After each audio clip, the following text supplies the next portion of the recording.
Hey everyone, welcome back to the channel. I'm Jennifer Williams with the Living in SC team at Real Broker. In today's video, we're going to be discussing the 30,000-foot bird's eye view of the suburbs in and around Charlotte, North Carolina.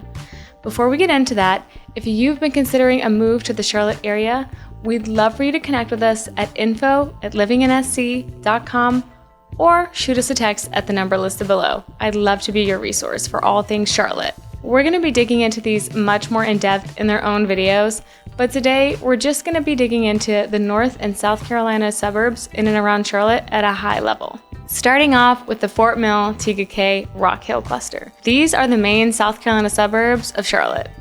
Many people choose to hop over the border to capitalize on the lower property taxes that South Carolina offers while still being close enough to commute into Charlotte for work. Fort Mill is the top-rated school system in the entire state of South Carolina, and the area is super close to Lake Wylie and the Catawba River, offering residents a range of recreational opportunities. As the city sprawl from Charlotte's growth continues, Rock Hill is also expected to experience some tremendous growth in the coming years, just as Fort Mill has experienced in the recent ones. Continuing in a clockwise fashion around the Charlotte Loop, the next cluster is going to be Gastonia, Belmont, and Bessemer City. Gastonia is the largest of the three and has experienced a lot of growth in recent years due to continued revitalization efforts. New businesses have followed the new home construction into the area, giving residents more amenities and more reasons to move there. Belmont is a small city that is sure to satisfy all your southern charm cravings. Taking a stroll through Belmont's downtown area will be all the convincing you need. Meanwhile, if you're looking for more of a rural vibe, Bessemer City has the answers for you.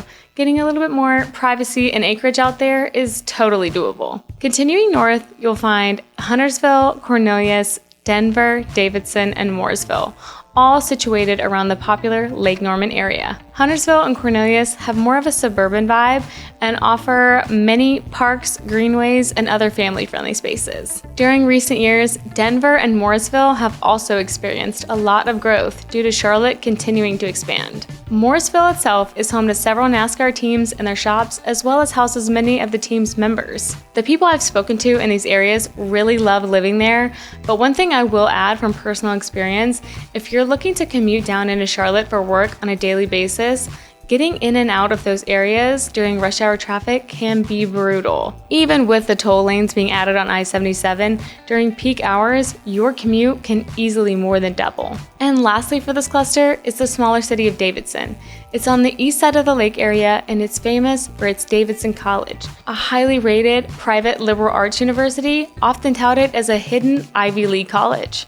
Coming down a bit along the circle, you'll find the Concord, Kannapolis, Harrisburg cluster. Concord, not Concord for all you northerners, is one of Charlotte's largest suburbs based on population. They've experienced a lot of growth in recent years, and in my opinion, it's easily one of the most commutable suburbs into Charlotte. If you're going to be commuting during peak times, there will be some congestion coming into Charlotte from Concord, but it is absolutely nothing like the gridlock Interstate 77 experiences. Concord is also home to Lowe's Motor Speedway, the ZMAX drag strip, and Concord Mills Mall, one of the most popular outlet malls in the area. Closer to the downtown Concord area, you'll find Gibson Mills, the largest antique mall in the South, coming in at a whopping 88,000 square feet of antique booths filled with hidden treasures. Also at the popular Gibson Mills includes several restaurants, including the newly relocated Gianni's Trattoria, one of my personal favorite restaurants in the area, as well as multiple breweries, a classic car retailer, an escape room, and axe throwing. Kannapolis has experienced tremendous revitalization over the past 5 years or so. The downtown Kannapolis area was recently reinvigorized when the Kannapolis Cannonballers baseball team moved their stadium to the area, bringing a host of boutique shops and bars. It's also now considered a social district, which means you can grab a drink from your favorite brewery and walk around to the other bars and restaurants in the area. Just remember, if you're going to do that, to use the approved cups. And lastly in this cluster is Harrisburg. While it's smaller than the other two, it's definitely a great place to keep in mind if you're looking for some top-notch schools. Coming down a bit more south in the circle is the Matthews, Mint Hill, Monroe cluster. They're a great spot if you're looking for a place that has a small town feel and is family friendly. Matthews and Mint Hill are a bit more city-centric, and downtown Matthews offers a lot in terms of bars and restaurants. Monroe is a little bit more removed, but you're able to secure more space and privacy while still being central to the city's amenities. And lastly, completing our circle around Charlotte of the suburbs would be the Indian Trail, Pineville, Waxhaw, Weddington cluster. Pineville is the most city-centric of this cluster, being closer to affluent areas such as Valentine and South Park within Charlotte. Indian Trail, Waxhaw, and Weddington have experienced some great growth in recent years as Charlotte's city sprawl continues. They have a more suburban, sometimes rural feel to them, while still being not only central to Charlotte, but also to Lake Wylie and the Catawba River as well, all while retaining that North Carolina address. Thanks for tuning into the channel today, and we hope you enjoyed our 30,000-foot overview of the different suburbs in and around the Charlotte area. If you would like more information specifically about any of these suburbs, give us a shout at info@livinginsc.com and we'll send you our relocation guide. Also, we'd love for you to subscribe to the channel so that you don't miss any new Charlotte-related content.